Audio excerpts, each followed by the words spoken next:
नमस्कार, India voice में आपका स्वागत है। मैं आपके साथ दिव्या पांडे। बुलेटिन की शुरुआत करेंगे दिल्ली से इस वक्त की बड़ी खबर, जहां विधानसभा चुनाव से पहले आपको झटका लगा है। आपको बताया दिल्ली से इस वक्त की बड़ी खबर, जहां सीएम आतिशी के खिलाफ एफआईआर दर्ज हुई है। विधानसभा चुनाव से पहले आपको बड़ा झटका लगा है। सीएम आतिशी पर लगा है आचार संहिता उल्लंघन का झटका। आपको बता दें, सीएम आतिशी पर इस वक्त दिल्ली विधानसभा चुनाव को लेकर इस वक्त की बड़ी खबर, जहां सीएम आतिशी पर एफआईआर दर्ज हुई है। आचार संहिता उल्लंघन मामले में उन पर एफआईआर दर्ज हुई है। विधानसभा चुनाव से पहले आपको बड़ा झटका लगा है। रिटर्निंग ऑफिसर ने सीएम आतिशी के खिलाफ दर्ज करवाई है एफआईआर। इस वक्त की बड़ी खबर, जहां मुख्यमंत्री पर एफआईआर दर्ज हुई है। सीएम आतिशी के खिलाफ एफआईआर दर्ज की गई है। सीएम आतिशी पर लगा है आचार संहिता उल्लंघन का आरोप। निजी कार्यालय के लिए सरकारी वाहन के इस्तेमाल का आरोप है। सीएम आतिशी के खिलाफ दर्ज हुई है एफआईआर। तो बता दें, रिटर्निंग ऑफिसर ने सीएम आतिशी के खिलाफ दर्ज करवाई है एफआईआर। विधानसभा चुनाव से पहले आपको बड़ा झटका। विधानसभा चुनाव से पहले आपको बड़ा झटका। सीएम आतिशी पर आचार संहिता उल्लंघन का आरोप लगा है। निजी कार्यालय के लिए सरकारी वाहन के इस्तेमाल का आरोप। सीएम आतिशी के खिलाफ दर्ज हुई है एफआईआर।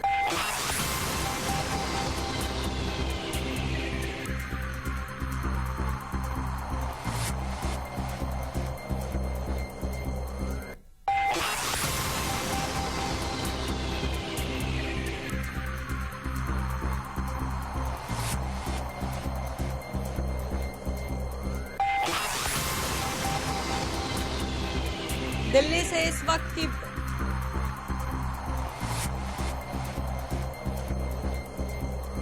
से इस वक्त की बड़ी खबर, जहां विधानसभा चुनाव से पहले आपको बड़ा झटका लगा है। सीएम आतिशी के खिलाफ एफआईआर दर्ज की गई है। सीएम आतिशी पर लगा है आचार संहिता उल्लंघन करने का आरोप। दिल्ली से इस वक्त की बड़ी खबर, जहां निजी कार्यालय के लिए सरकारी वाहन के इस्तेमाल का आरोप है। सीएम आतिशी पर लगा है आचार संहिता उल्लंघन करने का आरोप।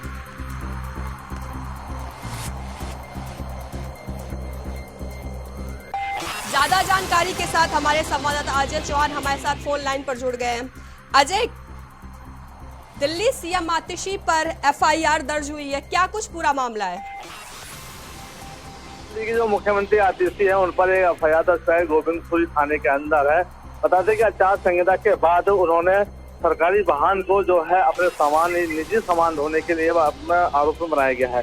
क्योंकि आचार संहिता के बाद कोई भी जो मंत्री है अपना सरकारी संपत्ति का इस्तेमाल नहीं कर सकता, तो इसको लेकर के ये एक एफआईआर कराई है। क्योंकि पीडब्ल्यूडी की गाड़ी थी जो वो अपने निजी सामान ढोने के लिए अभी आज तक इस्तेमाल कर रही थी।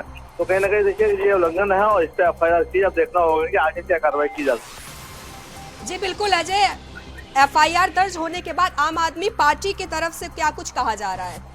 देखिए अभी आम आदमी पार्टी तरफ से ऐसी कोई प्रतिक्रिया नहीं है। आरोप लगाया जा रहा है कि बीजेपी की तरफ से ये सारी एफआईआर कराई जा रही है ताकि आतिशी को डराया जा सके और वो कमजोर पड़े। तो ऐसा हम देखना होगा, क्योंकि ये कानून में है कि अगर आचार संहिता लगती है कहीं, तो कोई भी मंत्री हो या कोई भी अधिकारी हो सरकारी संपत्ति को अपने निजी काम में इस्तेमाल नहीं कर सकता है।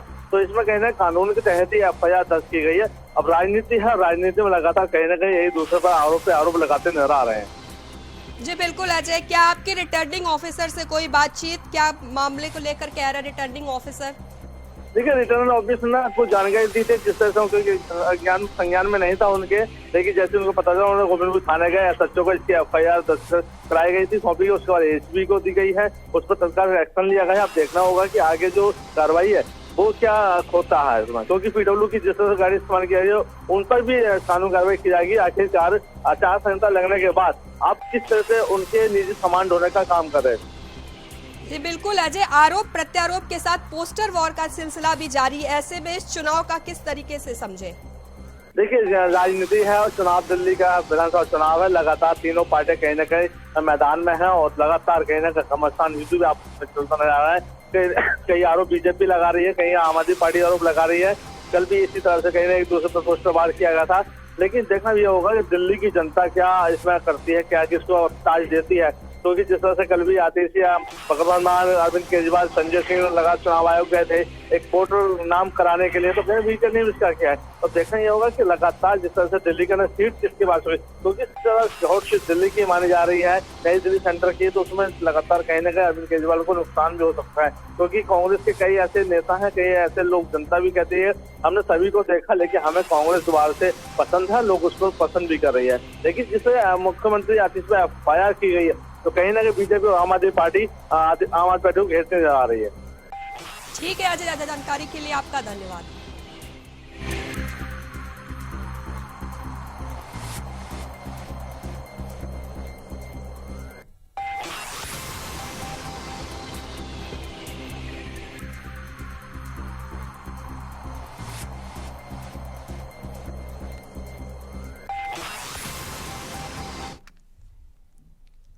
आगे बढ़ेंगे जहां मकर संक्रांति को लेकर इस वक्त की बड़ी खबर। मकर संक्रांति के मौके पर अयोध्या और हरिद्वार में जन सैलाब, सरयू और गंगा नदी में स्नान जारी है। सुबह से है स्नान दान और मठ मंदिरों में दर्शन पूजन शुरू हो गया है। प्रशासनिक व्यवस्थाएं चाक चौबंद की गई हैं।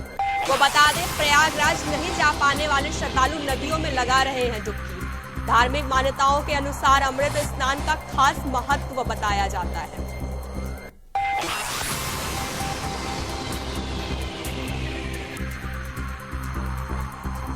आपको बता दें महाकुंभ की शुरुआत हो चुकी है, जहां संगम पर डुबकी के लिए कड़ाके की ठंड की चिंता किए बिना देश के कोने कोने से लाखों श्रद्धालु स्नान के लिए पहुंच रहे हैं। विदेशी भक्त भी महाकुंभ में पहुंच रहे हैं। कुंभ मेला क्षेत्र दिव्य सजावट और भव्य तैयारियों से जगमगा उठा है। चारों ओर आध्यात्मिकता का प्रकाश और धर्म की गूंज है। आज मकर संक्रांति पर्व पर अखाड़ों का अमृत स्नान करीब 9:30 बजे तक चला। इसके बाद शिविर से निकलने और वापस आने से 12 घंटे से भी अधिक का समय लगा।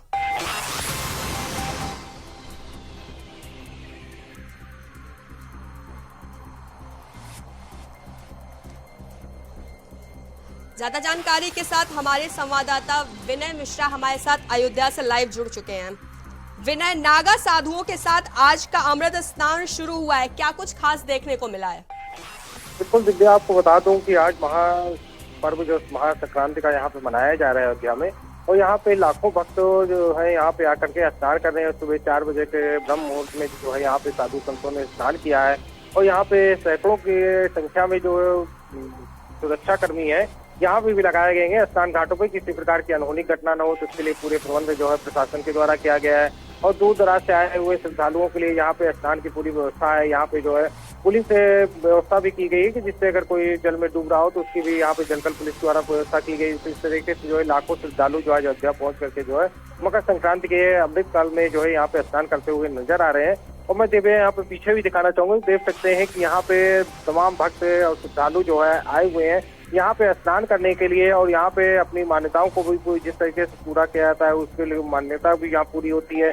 तो यहाँ पे हमारे साथ कुछ भक्तगण भी, श्रद्धालु भी मौजूद हैं, उससे हम बात करते हैं। क्या कहेंगे, किस तरीके का मकर संक्रांति पर्व आप मना रहे हैं? संक्रांति का इस अवसर पर हम लोग अयोध्या घाट पर हैं, और मैं बहुत धन्यवाद दूंगा इस सरकार को जिन्होंने इतनी सुंदर व्यवस्था की है। आज का महात्म्य ये है कि जब सूर्य मकर राशि में प्रवेश करते हैं, उत्तरायण दिशा में जाते हैं, तो शीत ऋतु का गमन होता है, धीरे धीरे गर्मी की शुरुआत होती है, और उसके स्नान दान का पुण्य है। मानस में तुलसीदास ने लिखा कि माघ मकर गुप्त जब होई तीर्थ आए सब कोई। आज इस जो पुण्य सलीला है हमारी माँ सरयू, उनके स्नान करके मन से स्वस्थ होकर के और वैचारिक रूप से हम जाते हैं अपने ऊर्जा लेकर के अपने अपने क्षेत्रों में कार्य करने। और हम बहुत बहुत धन्यवाद दे रहे हैं सरकार को जिन्होंने इस रेतीली जगह में, हम लोग और 5 साल पहले आते थे, लेकिन बहुत भूरी प्रशंसा कर रहे हैं जो इन्होंने इतनी सुंदर व्यवस्था की। क्या कहेंगे आप यहाँ पे मकर संक्रांति का स्नान करने के लिए रेडी हैं?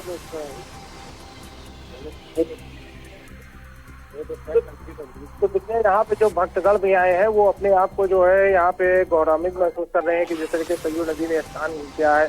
यहाँ पे कुछ और भी भक्त हैं, उनसे ही बात करते हैं। क्या कहेंगे, मकर संक्रांति का पर्व चल रहा है? मकर संक्रांति के उपलक्ष्य में हम ये कहना चाहते हैं, हमारे माननीय मुख्यमंत्री जी योगी जी ने और प्रधानमंत्री नरेंद्र मोदी जी ने जो व्यवस्था अयोध्या में की है, आज के 5-7 साल पहले जो हम लोग आते थे, यहाँ पे बहुत घोर गंदगी रहती थी। इस समय जो सफाई पूरे अयोध्या में है, ऐसा हम लोगों ने कभी नहीं देखा। और हम ऊपर वाले से बनाएंगे कि हमारे योगी जी और मोदी जी वो हमेशा सत्ता में रहे। और ये जो है जो आज मकर संक्रांति है, ये बहुत अच्छा पर्व है। हमारा कुंभ मेले भी ऐसे ही मतलब स्वच्छता हो रही है, बड़ी भीड़ लग रही है। मैं नोट करता हूँ कि हमारा जो प्रशासन शासन यहाँ पे है बहुत अच्छा है। जय हिंद, जय भारत, जय वंदे मातरम। यहाँ पे कुछ और भी वक्त है, क्या कहेंगे? मकर संक्रांति का पर्व चल रहा है।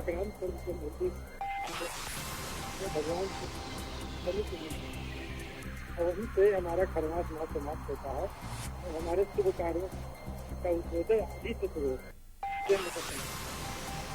तो यहाँ पे दिव्या जिस तरीके से भक्तगण भी आए हुए हैं और श्रद्धालु यहाँ पे स्नान कर रहे हैं, और यहाँ पे भी काफी संख्या में भी और भी श्रद्धालु यहाँ पे आएंगे। और यहाँ पे भी देख सकते हैं कि चारों तरफ जो है यहाँ पे श्रद्धालु स्नान करते हुए नजर आ रहे हैं। जिस तरीके से महाकुंभ का पर्व प्रयागराज में चल रहा है, उसी तरीके से जो है यहाँ अयोध्या में भी लोग जो है स्नान करने के बाद जो है प्रयागराज पहुंच रहे हैं, वहाँ पे स्नान ध्यान कर रहे हैं और महाकुंभ में स्नान करते हुए नजर आ रहे हैं। जो महाकुंभ का अपना ही एक महत्व है। और आज मकर संक्रांति का पर्व शुरुआत होने के बाद जो है जो धार्मिक कार्य है, अनुष्ठान है, उस तरीके के शुरू हो जाएंगे जो अभी तक की बंद चल रहे थे। तो इस तरीके से माना जा रहा है कि आज से जो है शुभ लग्न में जो है कार्य करना शुरू हो जाएगा। ठीक है विनय, आप हमारे साथ बने रहिए। हरिद्वार से हमारे संवाददाता विकास चौहान हमारे साथ जुड़ गए हैं। विकास, पवित्र स्नान चल रहा है, ऐसे में हरिद्वार में क्या कुछ खास देखने को मिल रहा है? देखिए, मकर संक्रांति आज के स्नान की महत्ता आज तरह से राज में जहाँ खूब चल रहा है, तो इस तरह की अनुमान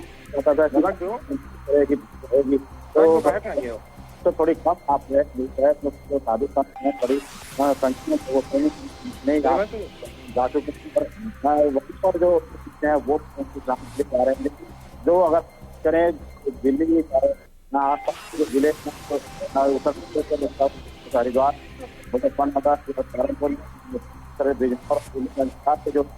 साधु हैं वो यहाँ। विकास, आपकी आवाज साफ नहीं आ पा रही है, मैं आपके पास दोबारा आती हूँ। अयोध्या से हमारे संवाददाता विनय हमारे साथ लगातार जुड़े हुए हैं। विनय, मकर संक्रांति पर स्नान का विशेष महत्व माना जाता है, वहाँ के श्रद्धालुओं का क्या कुछ कहना है इसको लेकर? जी बिल्कुल दिव्या, आपको बता दूं कि यहाँ पे मकर संक्रांति का पर्व मनाया जा रहा है और सुबह 4 बजे से जो है यहाँ पे साधु संतों के द्वारा स्नान किया गया है। उसके बाद श्रद्धालु यहाँ पे स्नान करते हुए नजर आ रहे हैं। यहाँ पे सुरक्षा के भी पूरे पुख्ता इंतजाम किए गए हैं और जगह जगह पे जो है जल पुलिस भी लगी हुई है। किसी भी श्रद्धालु को अगर किसी प्रकार के डूबने की दिक्कतें होती हैं तो उसके लिए भी प्रशासन के द्वारा यहाँ पूरे प्रबंध किए गए हैं। और जो श्रद्धालुओं का कहना है कि आज स्नान करके जो है अपने आप को धन्य करते हुए नजर आ रहे हैं, क्योंकि ये जो महाकुंभ का पर्व चल रहा है तो अपने आप में भी एक विशेष महत्व होता है कि अभी तक की जो है जो शुभ लग्न के कार्यक्रम होते थे शादी विवाह के, वो बंद चल रहे थे। लेकिन आज से जो है यहाँ पे शुभ लग्न का कार्यक्रम भी शुरू हो जाएगा और भगवान के मंदिर में यहाँ पे श्रद्धालु जो दर्शन करने के लिए भी जा रहे हैं। यहाँ से थोड़ी दूर पे रामलला का मंदिर है, वहाँ पे दर्शन करने के उपरांत हनुमान मंदिर का दर्शन करते हैं, कनक भवन जाते हैं। तो इस तरीके से तमाम मंदिरों पे जाकर के श्रद्धालु जो है दर्शन करते हुए नजर आ रहे हैं। और यहाँ पे जो भक्त आए हुए लगभग जो है यहाँ लाखों की संख्या में भक्तगण यहाँ पहुंच चुके हैं, दर्शन स्नान करते हुए नजर भी आ रहे हैं। और यहाँ पे प्रशासन के द्वारा जो है तमाम जगह जो है रैन बसेरे हैं और रुकने की भी व्यवस्था है, अलाव की व्यवस्था है। तो इस तरीके से पूरी व्यवस्थाएं भी की गई कि श्रद्धालुओं को किसी प्रकार का दिक्कत ना हो, क्योंकि यहाँ पे शीतलहर का भी चल रही है। तो इस तरीके से ठंड के भी पूरे उपाय यहाँ पे प्रशासन के द्वारा भी किए गए हैं। और जो मेयर यहाँ पे गिरीश चंद्र त्रिपाठी हैं, उनका भी यहाँ पे कहना है कि सुरक्षा के पूरे पुख्ता इंतजाम किए गए हैं दयालु श्रद्धालुओं के लिए। और यहाँ पे जो तमाम प्रकार के जो है भंडारों का भी आयोजन किया गया है, तो जो श्रद्धालु हैं उनको यहाँ पे भंडारे में खाने पीने की किसी प्रकार की दिक्कतें ना हो। तो योगी के द्वारा जो है यहाँ पे सीता रसोई का भी है, वहाँ पे भी जो है श्रद्धालुओं के लिए निःशुल्क भोजन का इंतजाम किया है। इस तरीके से लाखों श्रद्धालु जो है यहाँ पे निःशुल्क भोजन करते हुए नजर आ रहे हैं। तमाम प्रकार की जो है सुविधाएं जो है श्रद्धालुओं को दी गई हैं, जिससे किसी भी प्रकार की दिक्कतें ना हो यहाँ पे। जी दिव्या। जी विनय, आप हमारे साथ बने रहिए। हरिद्वार से हमारे संवाददाता विकास भी हमारे साथ जुड़े हुए हैं। विकास, स्नान को लेकर घाटों पर क्या कुछ इंतजाम देखने को मिल रहा है? देखिए, जिस तरह से अगर हम बात करें, आज मकर संक्रांति के स्नान को लेकर काफी सुरक्षा की व्यवस्था की यहाँ पर चाक चौबंद यहाँ पर की गई थी, क्योंकि एक दिन पहले बाकायदा एक ब्रीफिंग के द्वारा जो पुलिस अधिकारी हैं, कर्मचारी हैं, उनको ब्रीफ किया गया कि किस तरह से उनको ड्यूटी यहाँ पर आज की जो बड़ी संख्या में, क्योंकि साल का पहला ये स्नान माना जाता है और बड़ा स्नान यहाँ पर है, तो कह सकते हैं कि आज की सुरक्षा की दृष्टि से पुलिस प्रशासन ने काफी तैयारियां यहाँ पर की हैं और करीबन 1000 से ऊपर जो पुलिसकर्मी हैं जो वो यहाँ पर लगाए गए हैं। वहीं पीएससी की 3 बटालियन यहाँ पर लगाई गई हैं। वहीं स्थानीय पुलिस भी यहाँ पर सुरक्षा की दृष्टि से यहाँ पर तैनात है। तो कह सकते हैं कि सुरक्षा की दृष्टि से जो व्यापक प्रबंध है ही हैं और साथ ही साथ जिला प्रशासन की तरफ से जो स्नान घाट हैं उनकी व्यवस्था यहाँ पर लगातार साफ सफाई की व्यवस्था चाक चौबंद यहाँ पर की गई है। अगर हम बात करेंगे जिस तरह से मान्यता की अगर बात करें तो जिस तरह से मकर संक्रांति का जो स्नान है, क्योंकि आज से जो सूर्य भगवान है वो उत्तरायण हो जाते हैं और आज से जो कड़ाके की ठंड है वो धीरे धीरे यहाँ पर अब कम होनी शुरू हो जाएगी। तो कह सकते हैं जो आज का पर्व है बेहद पुण्यदायी है अगर जानकारों की माने तो, क्योंकि आज खिचड़ी और गुड़ और आदि का दान करने से कहीं ना कहीं मोक्ष की जो प्राप्ति होती है, साथ ही साथ गंगा में विशेष तौर पर जो स्नान किया जाता है वो कई गुना लाभ यहाँ पर देने वाला है। क्योंकि जिस तरह से जो प्रयागराज में जो यहाँ पर महाकुंभ का आयोजन किया जा रहा है उसके चलते थोड़ी भीड़ यहाँ पर कह सकते हैं कि वो भीड़ जिसका अनुमान यहाँ पर लगाया जाता है, लेकिन व्यापक प्रबंध के चलते यहाँ पर भारी भीड़ सुबह से ही गंगा घाटों पर जुटने शुरू हो गई थी। जी बिल्कुल विकास, आप हमारे साथ बने रहिए। विनय, आपके साथ आसपास जो श्रद्धालु उनसे बात करिए और बताइए कि पूछिए उनसे शाही स्नान को लेकर उनका क्या कहना है। आप कहाँ से आए, क्या नाम है? जी, मैं डॉक्टर प्रियांश शर्मा, ये मेरे साथ सभी ग्रुप वाले, हम लोग नागपुर से आए हैं। हम लोगों ने कल अमृत स्नान, शाही स्नान लिया है प्रयागराज में, जो कि प्रयागराज की पावन भूमि पर 144 साल बाद महाकुंभ का आयोजन हुआ है। उसमें हम सभी ने पावन स्नान लिया है। बड़ा तृप्त हुआ मन एवं हम सभी लोग प्रफुल्लित हुए हैं स्नान लेकर। बहुत प्यारी व्यवस्था की गई है, बहुत अच्छा लगा। क्या कहेंगे, आज महाकुंभ में प्रयागराज के बाद यहाँ भी स्नान करने के लिए मकर संक्रांति पे आए? पावन पर्व बहुत अच्छा लगा। फिर स्नान करेंगे, प्रभु राम जी के दर्शन करेंगे, बहुत अच्छा लगा। क्या कहेंगे, आज मकर संक्रांति का पर्व चल रहा है, योगी जी ने बहुत अच्छी व्यवस्था की है। जैसे कुंभ मेले में जो अफवाहें फैलाते हैं लोग, वैसा कुछ भी नहीं है। एकदम फ्रीली व्यक्ति पहुंच जाता है वहां तक। बहुत अच्छी व्यवस्था की है इस बार। जी दिव्य, यहाँ पे जो श्रद्धालु हैं उनका भी यहाँ पे कहना है कि यहाँ पे जो है सुरक्षा व्यवस्था से लेकर के स्नान के घाटों पे साफ सफाई की व्यवस्था को लेकर के जो है पूरी व्यवस्था यहाँ पे चाक चौबंद नजर आ रही है। और यहाँ पे जो लोग आए हुए हैं, योगी सरकार और नरेंद्र मोदी प्रधानमंत्री को लोग धन्यवाद देते हुए नजर आ रहे हैं, क्योंकि यहाँ पे सुरक्षा के पूरे पुख्ता इंतजाम किए गए हैं और घाटों पे जो व्यवस्थाएं है वो पूरी तरीके से बेहतर होती है यहाँ पर नजर आ रही है। जी दिव्या। ठीक है विनय, ज्यादा जानकारी के लिए आपका धन्यवाद। विकास, आपका भी धन्यवाद।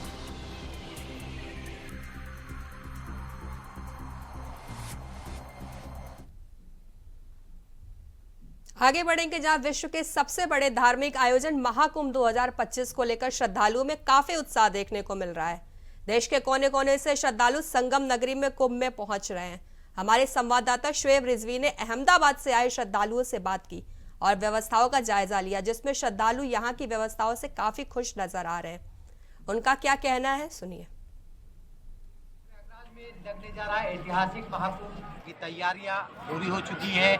इस वक्त हम महाकुंभ के हनुमान मंदिर के पास मौजूद है। आप देख सकते हैं इस बार ये कॉरिडोर बनाया गया है जहां दर्शन करने के लिए बड़ी संख्या में श्रद्धालु आ रहे हैं। मेले में अभी से ही श्रद्धालुओं का आना शुरू होगा। देश दुनिया के अलग अलग स्थानों से ये श्रद्धालु आ रहे हैं। चूँकि इस बार की जो तैयारियाँ हैं वो बहुत भव्य और दिव्य की गई है।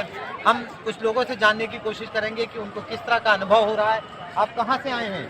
अहमदाबाद से आए हम लोग, और अहमदाबाद से आए, आज ही आए हम लोग। और शुरुआत में इधर अच्छा माहौल भी था और ठंडी भी वगैरह इतनी नहीं है अभी जितनी सोच के आए थे। अच्छा, क्या क्या खास इस बार कुछ नया लग रहा है आपको? नया तो सुविधा बहुत अच्छी है इस बार, और हम तो अभी से यंग है, हमारा एज भी इतना नहीं 24-25 साल में, लेकिन सुविधा बहुत अच्छा है, व्यवस्था भी बहुत अच्छा है। और दर्शन करने को अच्छा मिल रहा है। अच्छा, योगी सरकार ने जो कार्य किया है, क्या आपको अच्छा लग रहा है? बहुत ही ज्यादा अच्छा। मैंने मेरे एंटायर लाइफ में ऐसा प्रोग्राम कभी नहीं देखा है। ये मेरे जीवन का एक यादगार प्रोग्राम रहेगा। लोगों से क्या कहना चाहेंगे? आइए, आप आइए यहाँ पे, सनातन धर्म है उसके बारे में जानिए। बिल्कुल, आप क्या कहना चाहेंगे लोगों से? यही कि जो महाकुंभ है, जो 144 बार लग रहा है, इसके बारे में लगने वाला है नहीं। तो सभी आए, सभी लोग आओ और सनातन धर्म को हमको जो बढ़ाना है उसको आगे से आगे बढ़ाना है, कि हमारा धर्म छोटा नहीं बड़े से बड़ा करना है और बताना है कि हमारे हिंदुत्व की क्या एकता है। बिल्कुल कह सकते हैं कि महाकुंभ जो इस बार हो रहा है, 144 साल बाद ये मुहूर्त आया है, इसलिए लोगों में इस बार ज्यादा उत्साह दिख रहा है। 40 करोड़ के आसपास श्रद्धालु 13 जनवरी से 26 फरवरी तक के आने की उम्मीद है। और जो लोग आ रहे हैं वो जिस तरह का अनुभव कर रहे हैं, सरकार ने जिस तरह से तैयारियां की है उससे बहुत खुश लग रहे हैं। उनकी तरफ से भी ये कहा जा रहा है कि मेले में आइए, आपको कोई दिक्कत नहीं होगी, इस तरह की बातें कह रहे हैं। तो कह सकते हैं कि इस बार का कुंभ अपने एक तरह से कह सकते हैं जोश में शुरू हो चुका है। और जिस तरह से लोग लगातार मेले में आ रहे हैं, उम्मीद की जा रही है कि जैसे तारीखें आगे बढ़ेंगी, ये उत्साह और जोश श्रद्धालुओं में और ज्यादा देखने को मिलेगा और बड़ी संख्या में श्रद्धालु इकट्ठा होंगे। कैमरामैन कासिमुद्दीन के साथ शोएब रिजवी, इंडिया वाइज। प्रयागराज में 13 जनवरी से ही महाकुंभ का आगाज हो गया है। वहीं 14 जनवरी को यानी आज अमृत स्नान, जिसे शाही स्नान भी कहा जाता है, उसको लेकर 12 किलोमीटर के क्षेत्रफल में स्नान के लिए घाटों का निर्माण किया गया है। इनमें से 10 घाट पक्के हैं जबकि बाकी 31 घाट अस्थायी हैं। देखिए हमारी खास रिपोर्ट महाकुंभ का। देश दुनिया में सबसे ज्यादा जिस चीज के लिए जिज्ञासा रहती है वो माँ गंगा से आशीर्वाद लेने के लिए। देखिए आप, जो गंगा का किनारा है, संगम नोच भी इसे कहा जाता है। वैसे तो आम दिनों में भी ये गुलजार रहता है, लेकिन चूंकि महाकुंभ है जिसको लेकर के ये घाट है, सबसे महत्वपूर्ण घाट कहा जा सकता है इसको।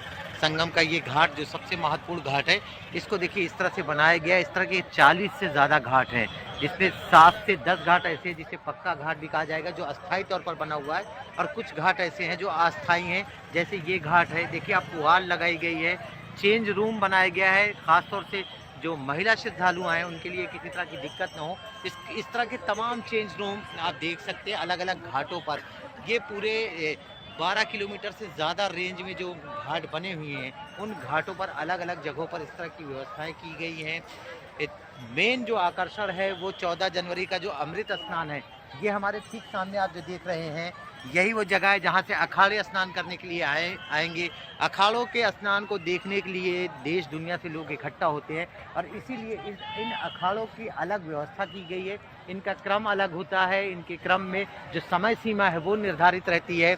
जूना अखाड़ा, निरंजनी अखाड़ा, इन जैसे अखाड़ों के जो नागा साधु है वो जिस जोश के साथ स्नान करने आते हैं, उन तमाम दृश्य को देखने के लिए पूरी दुनिया से लोग आते हैं। 40 करोड़ से ज़्यादा श्रद्धालु इस बार आने के अनुमान लगाया जा रहा है।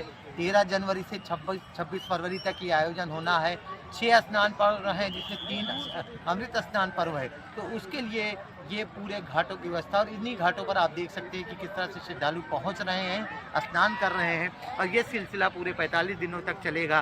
तो ये कहा जा सकता है कि सरकार द्वारा घाटों की बेहतर व्यवस्था पूर्व की बात की गई है, और इस बार भी जिस तरह से घाट बनाए गए उससे उम्मीद की जा रही है श्रद्धालु इसका पूरा फायदा उठाएंगे, माँ गंगा से आशीर्वाद लेंगे, देश दुनिया की तरक्की के लिए प्रार्थना करेंगे, इस तरह की कामना कर रहे हैं। कैमरामैन कासिमुद्दीन के साथ शोएब रिजवी, इंडिया वाइज, प्रयागराज। फिलहाल के लिए बस इतना ही। देश और दुनिया की तमाम बड़ी खबरों के लिए जुड़े रहिए इंडिया वॉइस के साथ। नमस्कार।